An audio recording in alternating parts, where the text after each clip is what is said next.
Hi, my name is Ali Kermasha, and today I'm here to talk to you about scholarships and leadership at WCC. So, who am I? I am a WCC alumni, graduated in May of 2020, and currently I'm attending Michigan State University, majoring in chemistry. During my time at WCC, I was involved on campus with several organizations. I have found and led a few. And I managed to get several scholarships at WCC, as well as the fact that I was selected as the recipient of the Jack and Cook Foundation Scholarship, which is one of the largest scholarships in the United States. So I'm here to help you with leadership and scholarships at WCC. First of all, let's talk about today's standards. Today's world is more competitive, and the expectations for colleges, workplaces, and many scholarships are much higher than they were in the past. Many workplaces, for example, expect you to have leadership, organization, and communication skills, as well as many other soft skills that you are not necessarily taught through academics. Rather, one has to obtain those skills through either extracurricular involvement or entry-level employment. I was relatively new in the States when I was at WCC, and I had no experience with the professional world. Being involved on campus within clubs and having a job on campus at WCC helped me obtain professional experience, which also helped me gain scholarships and opportunities. So let's talk about the concept of helping yourself by helping others. So, why did I become involved on campus?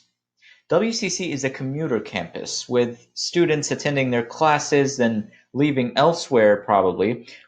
With that kind of dynamic, I was not really involved at WCC during my first year. But that all changed when I attended a scholarship presentation where I met a group of amazing students who have been involved on campus for a long time. I looked at their accomplishments, and the speaker on that day showed us her resume. Looking at her accomplishments made me feel like I can do so much more as a student for both my community and the world.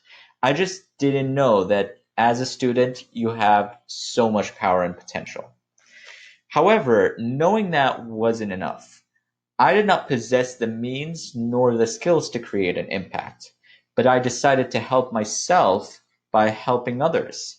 First, I thought, how can I help others with something that I like doing? Since I'm pursuing a healthcare career, I decided to do a bake sale, then use the money to buy UNICEF hygiene packages and send them to areas of need. Since I was not an expert, I contacted both Phi Theta Kappa Honor Society on campus and the International Student Association, and they were amazing. They both agreed to help me with the project, and it was a learning experience for me. Then I just kept moving into bigger experiences and getting out of my comfort zone to gain new skills and be able to create a bigger impact. So even if you're not sure where to start or you're not confident with your skills, you can always start small and grow from there. Now, let's talk about making your story. Through volunteering, I found my various passions and learned more about my career of choice. Volunteering and extracurricular involvement can help you find who you are as a person and what you would like to do for the rest of your life. It also helps you build a network of people who are willing to support you and help you realize that goal. So, make your story by becoming involved and doing extracurricular activity because honestly, your campus life is like an empty book and you have to fill it out. And scholarships, employers, internships, they love to see that personality of who you are and the experiences that shaped you into becoming that person. When making a story, you need to also consider marketing yourself. There's no doubt that social media now is a part of how society operates. You probably won't be surprised to hear about how workplaces, colleges, and scholarship organizations use social media to promote their missions. You as a person can do the same. You can use social media to promote your mission and demonstrate your accomplishments, which would increase your chances of scholarships and employment and acceptance in more opportunities such as internships. Sites like LinkedIn are very helpful for both promoting yourself and connecting to people with the same interest who will potentially support you. So the question poses itself now, how can I be involved at WCC? And the easiest way to find out about all the opportunities and clubs at WCC is by visiting their Campus Connect website. The link, you can see it on the screen. It's campusconnect.wccnet.edu, and join your favorite club, whatever your interest is. There are many clubs with various interests. Now, you can also learn about the events that are going on campus, the different volunteering events. And if you don't see something, so if you don't see an opportunity that you want to be involved with, you can create your own club. And by creating your own club, you will attract people of the same interest, and you'll be able to create your own opportunities and help yourself by helping others. Now that we talked about extracurricular activities, why they're important, and how they can help you, let's talk about scholarships. So, a few tips for scholarships. One of the biggest things that stands a hurdle for students is missing the deadline of the scholarship, among other factors. And that's why starting your scholarship research and application ahead of time is very important. It gives you time to find the right scholarships to apply for, gather the required materials, think about your essays, and get help checking your applications. In most cases, submitting your application early will earn you the chance of having your application reviewed earlier. You'll also need to consider that many, if not most, scholarships require recommendation letters. So even if you can finish your application ahead of time, you have to consider the amount of time it will take for your instructor or recommender to send their recommendation letter on your behalf, and that's very important. So tip number 1 is start ahead of time. Tip number 2 is prepare materials. Many scholarships have prompts where you must talk about yourself, your educational goals, your career aspirations. A good way to save yourself tons of time is to have those prompts written beforehand. Then whenever you're applying for a scholarship, you can use those prompts and modify them just as needed, which would be easier than having to write all the prompts all over again every time you're applying for a scholarship. Another way is just to save and organize your old scholarship applications and materials in a folder, and you can gather multiple essays from those folders and edit them as needed for different scholarships. And in a lot of cases, even personally, I just copied my old application and pasted it into the new application, and it just worked. The third tip is fill out every box in the scholarship, unless it's absolutely impossible or the box really does not apply to you. When you're applying for a scholarship, you can find boxes that say things like describe or explain any special circumstances. These boxes are included for a good reason. They represent an opportunity, a chance for you to talk and describe anything relevant that could increase your chances in winning the scholarships. Filling out those prompts as well as all the other prompts thoroughly shows the amount of care that you put into your application, which reviewers, they love to see it. So make sure to fill out those boxes, and make sure to also try and incorporate your story into those boxes so that you're giving the reviewer a full image of who you are and why you're most qualified for those scholarships. Tip number 4 is have people review your application. Having people give your application a look before you submit it will make your application much more precise and accurate. The more, the better. You can always reach out to your instructors, counselors, advisors, writing center, or even your friends.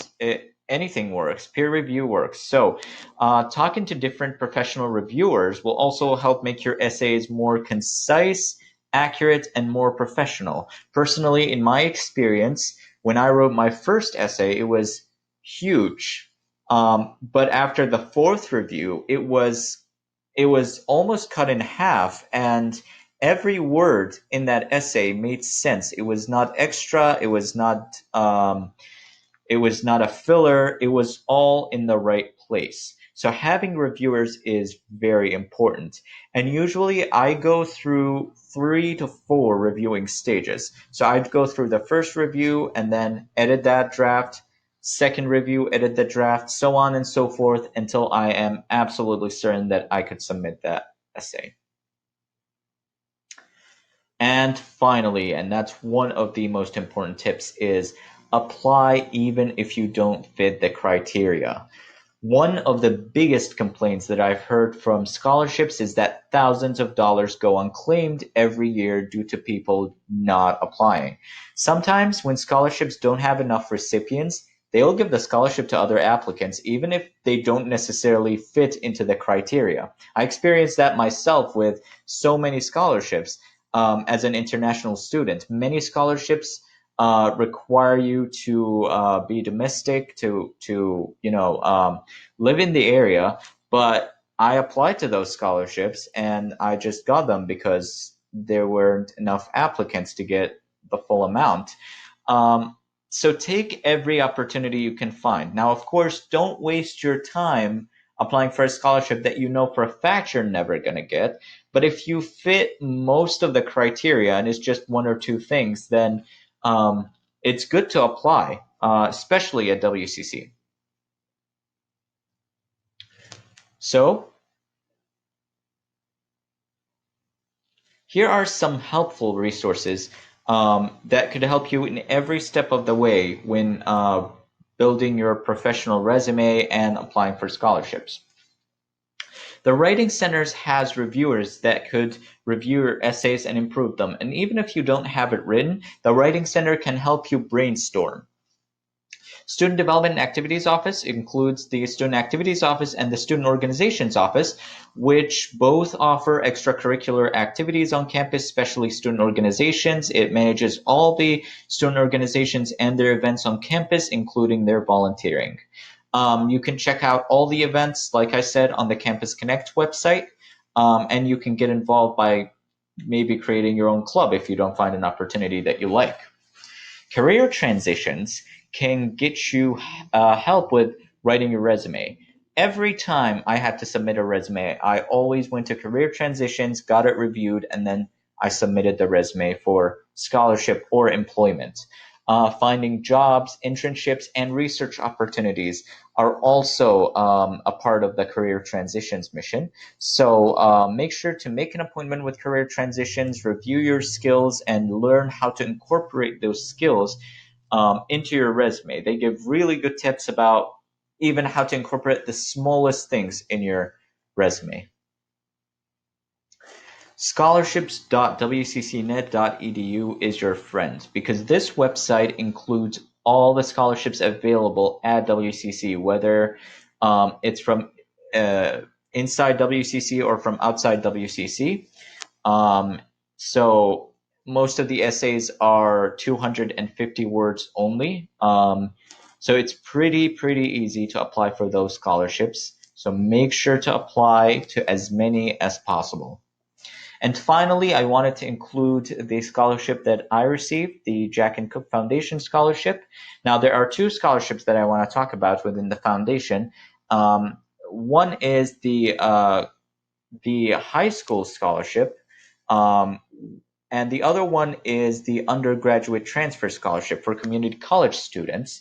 Both of them fund you for any university that you want to go to up to $40,000 a year.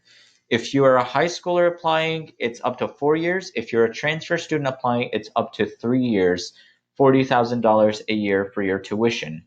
Um, so take this opportunity ahead of time, apply for scholarships. And remember, it's never too late to be involved or to search for scholarships. All it takes is effort. So visit Campus Connect, attend club meetings, begin searching for scholarships, and start your involvement right now. Thank you very much for attending my session, and good luck with your journey.